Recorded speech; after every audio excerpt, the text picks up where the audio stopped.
A Brown County judge sentenced 24-year-old Andres Garcia-Saenz to life in prison for the murder of Douglas Campbell in March of 2020.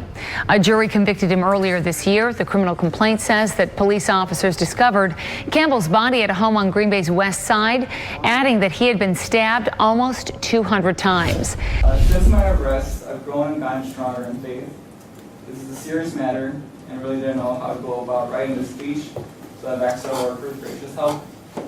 The circumstances of this horrific event are still mysterious. Reading them more what happened to Douglas is some tragedy. I know there are people in this room who hate me, who view me capable of doing this crime, who want to see me locked up for the rest of my life. And after all that, I don't hate you. I definitely don't need anger to fill my heart right now. You can pay me to be this monster, but the colors will show you a different picture. You see, I stumbled upon a Star Wars book when I first got incarcerated. Reading the book got me into the whole Jedi philosophy, and I even got my own Jedi code, which I wrote, which has different teachings from different Jedi masters I got from various books, and it became very spiritual.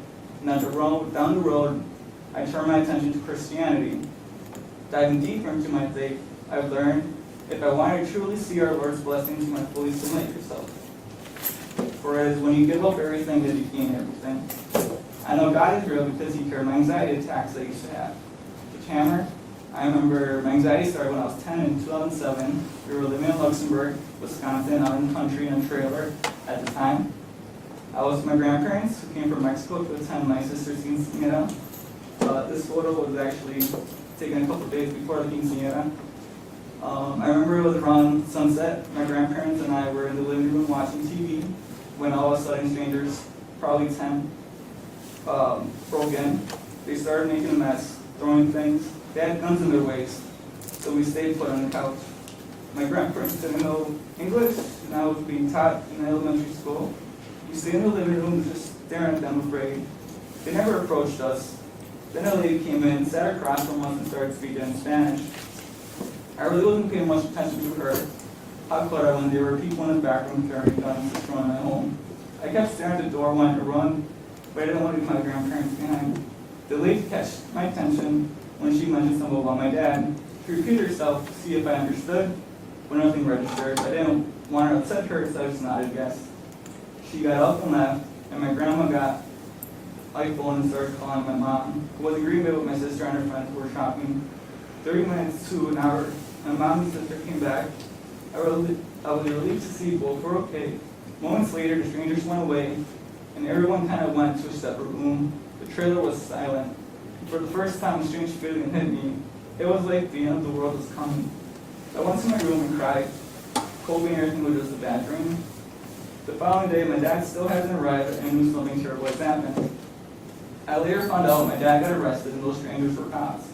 After that day, once I saw sunset, I felt the same feeling I felt that day the strangers came.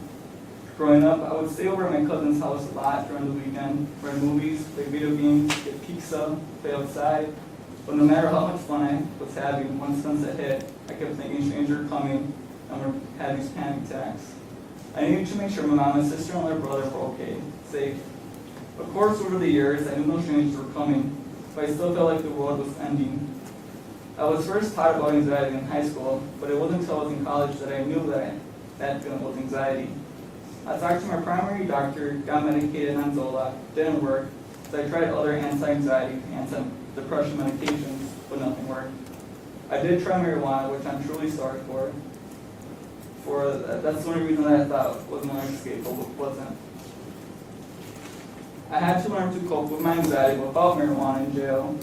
And the more I read the Bible, the more I prayed, the more I got to build this one-on-one relationship with our Lord, my anxiety started to slowly disappear.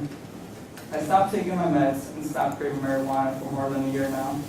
I wish I would have been a follower of God on the outs, but I had too much pride and thought I could take on the world, but I couldn't. Because a man with too much pride is a man with too much ignorance. During my time being incarcerated, I've become more mature, wiser, at least I like to think, more humble. I've learned to love myself so I can love others, to forgive, and when pressed, call on our Lord for comfort. I know I'll ask for comfort tonight, but I know I'll be in good hands as long as I have it in my heart. To Doug's sister, I sympathize with you. I know the bond between our sister and a brother My sister has been a second mother to me after my dad's arrest.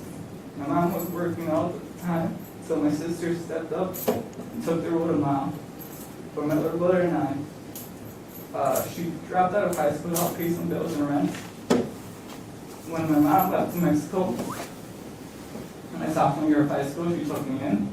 When I came out as gay, she was supportive. When I went to the crisis center in Bellin Hospital, in 2020, due to my anxiety and depression, she came to see me, even though a few days before, she underwent surgery and was told to stay in bed. She got her GED, her newborn asked for her attention every hour. She worked hard for 4 years later, got promoted as superintendent for the Human Resources Department. She is a strong, independent woman. She is brave. She is my sister, my best friend, and I can't imagine life without her. And I wouldn't take the bond from anybody. I know how it feels to lose a loved one. My dad died in 2012 by a gunshot wound to the head. I didn't know how to grieve. I didn't know how to react. I had dreams of when I see him, I try to warn him as his passing never happened. In jail, I've asked the Lord for help, and He helped. I was able to get a good vivid dream with my dad, which I got a chance to talk to him. He always had these hugs that made me feel protected, and a smile that told you everything would be okay. We talked. He told me he accepted me as baby and loved me very much.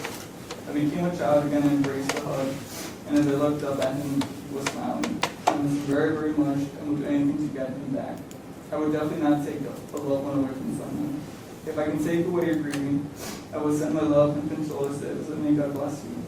To my family, I'm sorry for putting you through so much stress. Thank you for being with me through all of this. Your support has really helped me. In every experience we go through is there to teach us, to humble us, and to help us grow. I love you. Please put your trust in the Lord. Douglas Hammer, I've asked our Lord to soften your heart. Thank you for your time, and God bless you.